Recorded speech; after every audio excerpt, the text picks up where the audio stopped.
Hey everybody, Conde here. Welcome back to another video, guys. It is raining outside, so excuse that. I just got out of the gym and I wanted to talk to the collective, okay, the consciousness where you're in a rut, you're so discouraged and you don't know what to do, because I've been there and it sucks. And it sucks because you just feel like you're so alone. You don't know if chasing the girl, chasing the man, not chasing the man necessarily, but like reaching for the stars and catapulting yourself to a different reality where it's like, is it worth it all, right? Like, what am I doing in this collective? And so this is the video, and it's going to be very, very simple. I'm going to give you an analogy, okay? And so I was listening to this audiobook, right? And it was talking about how many of us are just so scared. We're so scared of like opening our hearts. We don't know if the books that we're reading, the meditation, the journaling, like, yeah, we're being productive, but like we're not getting anywhere. Our reality is still the same. It's like ordering a Chick-fil-A meal, expecting it to taste like salad when you order the deluxe meal. And it's just like, you're unsatisfied with it, okay? And so long story short, I just felt like I had to talk to this collective, is that like, discouragement is such a good sign. It means there's something better out there. If you feel like there has to be something out there for me, I've been smoking, I've been drinking, I've been doing this, I've been partying, I've been having fun, but what's the bigger picture? What's the bigger agenda? What do I see myself in 5-10 years? Do I want to have kids? Do I want to travel the world with my wife? Do I want to build a business together? And I had a dream this morning that I saw my dad and he had a drink in his hand, and this man just looked so tired. I woke up and I bawled my eyes out. I've been taking Kaleido Gold and Touchstone Essential Spike Protein Detox Nano. It's like NATO cleanse or NATO detox. And so I've been like, being in tune with my body and my spirit more. But I thought to myself, like, I can't believe that was the dream that God gave me, because I've been asking for something so serious. And it's so easy to get caught up in the body, the way you look, how much money you make, that you forget the bigger picture, that you're living not just for yourself, but your dream is a web of everybody else's dream, and you guys are all entangled. And so it does absolutely feel discouraging, because it almost feels like there's so much on your plate that you can't even get out of bed right now. And you want to help people, you want to help yourself. There must be something greater than this rain and this everyday lifestyle. And the hardest part is staying in solitude, staying in your prayers and your meditation, hoping, wishing, begging, praying that something will change. And I felt like I had to talk to you guys about the intention. If you feel discouraged, not only is it a good opportunity for you to want better for yourself, but how exactly do you use your willpower to do so? And I first will say is pray. You can go to ChatGPT, you can go to AI, you can get yourself a book. Be intentional with your prayer. Create a vision board. I have a vision board on Canva on my phone of the lifestyle that I want. I have affirmations for my self-love, to the relationship that I want to attract, to the money that I want to make, to the business that I want to create, to asking the quantum field to respond to me. And I connect with Jesus Christ. I connect with Buddhism and Hinduism, because I grew up Buddhist. But I have all these ancient scriptures and prayers printed out for me. And it's like, use AI. I'm telling you, create a prayer. It can just be done in 15 seconds, literally. Okay. And so first step is to create an intentional prayer. A prayer is present tense manifestation for your soul, despite the external circumstance, despite the appearance of lack of love and poverty and all of that. So what I mean by that is, if I say, I am so grateful for this soulmate and he's coming to my life now, I've established my post and my foundation.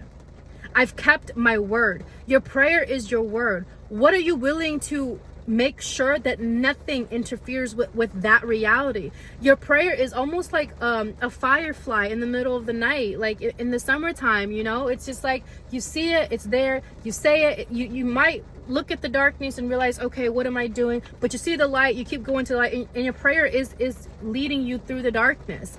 God did not promise to get you out of darkness. He promised he'd walk you through it. Okay, because it's how you build confidence. Confidence isn't something that you have, it's something that you do.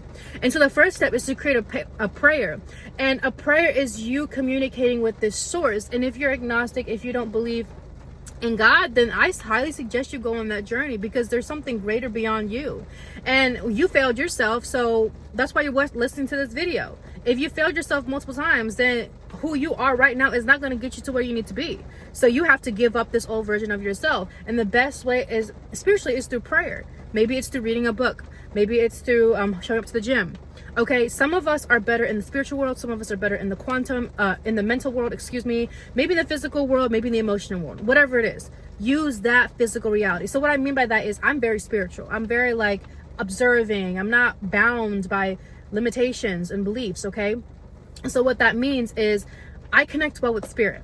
But some of you guys feel better when you exercise. Some of you guys might feel good when you read a book, or some of you guys might feel good when you cry, or when you take a bath and you sit with yourself. So whatever method to communicate to the divine, because God doesn't discriminate, right? Pain doesn't discriminate. So best believe God doesn't. God will give you anything and everything if you ask. And the best way is to be intentional with what it is that you want. Start off with, what do you want your spiritual life to look like? What do you want your mental life, physical, emotional, financial, career life to look like? And the hardest part is showing up, waking up and praying. Praying midday, praying at nighttime, whatever that is. And it really does suck because no one is going to do it for you. And the temptations and the distractions of this world will get you back into your old ways. But you have to be strong in your prayer. You have to be strong in who you say that you are. So when you're discouraged and you're in a rut, you have no confidence yet. But you're going to get the confidence, okay? Establish a fucking prayer life and be unapologetic about it. The second thing is whatever intention that you have, your prayer, your intention, match it with the skill set to get the action, to get the impact that you want. A lot of us have the intention to be healthy, but we lack the skill. Therefore, our impacts don't show. What do I mean? You can sit here and say, I want to lose 10 pounds in a month. You're eating cheeseburgers and fries every other night, and you're complaining about how tired you are, and you're quitting because at the end of the month, you've gained 10 pounds versus losing 10 pounds. It's about the skill set. And one of the things that I've learned about building a skill set is there's so many videos. If you're willing and if you have the burning desire, you absolutely do it. This video is not for the weak-hearted. This video is not for someone that's just like soft. Life is hard. It's not all sunshine and rainbows. I don't care what the spiritual world, mental world tells you. It's fucking hard. But you're gonna get better at it every single day. Okay, again, establish a prayer life. And the second thing is to create an intention, match it with the skill to create the result and impact. You don't worry about what you're going to look like. Are you actually executing, right? Because action is anxiety's best, it's the worst enemy, okay? So what I mean by that is my intention was to be this divine woman. I want to be her, okay? I want to look at myself in the mirror and say, I love you, Conde, and I'll stand by you. But that took 4.5 years, and I didn't know what I was doing for the first 2.5, 3 years. But I kept reading books, I kept finding out, and then this aha moment of this is what it feels like to be confident. But it wasn't always easy because no one did it for me. I had the resources, I had the books, but it's just my willingness, okay? And so you have to desire, not out of desperation, but out of faith and love, that this reality is possible for you. And the third thing I would say is perfect practice makes perfect, and it goes hand in hand with the matching the skills with the impact. What I mean by perfect practice makes perfect is, let's say, for example, I'm teaching you how to drive, and I'm just sitting in the car and I'm not telling you anything. You don't even know what to do at a red light, and you're just driving and you get pulled over. And I told you, well, see, I told you so. You got pulled over. I wasn't giving you direction. I wasn't being concise. I wasn't being disciplined in the words that I say. So right thought, right action creates right results. And so a lot of us, we have these dreams, but the hardest part is letting go of who we are, giving up on our old selves and burying that self metaphorically, so that way we can get to the reality that we want. Again, disclaimer, this is just for my educational and entertainment purposes only. Like, please seek professional medical help. This is just something that has worked for me. And a lot of these gurus won't be honest with you. And the thing is, if you speak truth into your reality, you co-create with the universe, with God, with Jesus Christ. If you live in truth with reality, you live in alignment and harmony. So if you're in a rut, if you're discouraged, you're not living in truth of who you are. A lot of you guys might work as a doctor, but you were always meant to be a teacher. A lot of you guys, stay in relationships and use your children as an excuse to not love yourself. A lot of you guys don't want to eat clean because if you do, that means you have to let go of old traumas that you used food as an excuse to gain weight, okay? And this is conversations that people are just too soft to have, unfortunately, in this reality. And this is it. I'm your big sister. I'm your life coach in some way, shape, or form. Look, I'm not certified yet, okay? But I'm simply just saying is that you have to be wanting it. No one is going to come and save you. If God really came down and saved you, do you honestly think the world would be where it's at right now? No. So this whole idea of, oh, God's coming down and save you, no, you need to save yourself. You need to show it to yourself. You need to owe yourself. You need to prove to yourself that you're worthy of being saved, because you absolutely are. So to wrap up this video, is the only reason why you're in a rut is because you just don't have the confidence yet to see something greater beyond yourself, and you haven't established a quote-unquote routine. And a routine sounds so boring, and in the West especially, that I've noticed, is we have this idea that we think that we have a choice to eat whatever we want. In certain countries, you have to I saw somewhere where it was like you have to do certain like bike exercises, or do certain squats to even get tickets or something. It was about, we think that we have the option to do whatever we want, and we label it as freedom, and we wonder why we're in a rut. We have the option to, there's Chick-fil-A, there's Starbucks, there's McDonald's, you can eat whatever you want. There's so much abundance around, right? But yet you're overweight and you're sad and you don't know what you want in life. So is this idea of I could do whatever I want and I don't need a routine really freedom? Because every single week you keep living check to check. Every single week something keeps happening. You keep crying to yourself and you're wondering why you're miserable. And deepest empathies for you. Deepest empathies, like my heart goes out to you guys. I understand what that feels like, and I can only say this now because I've gone through it.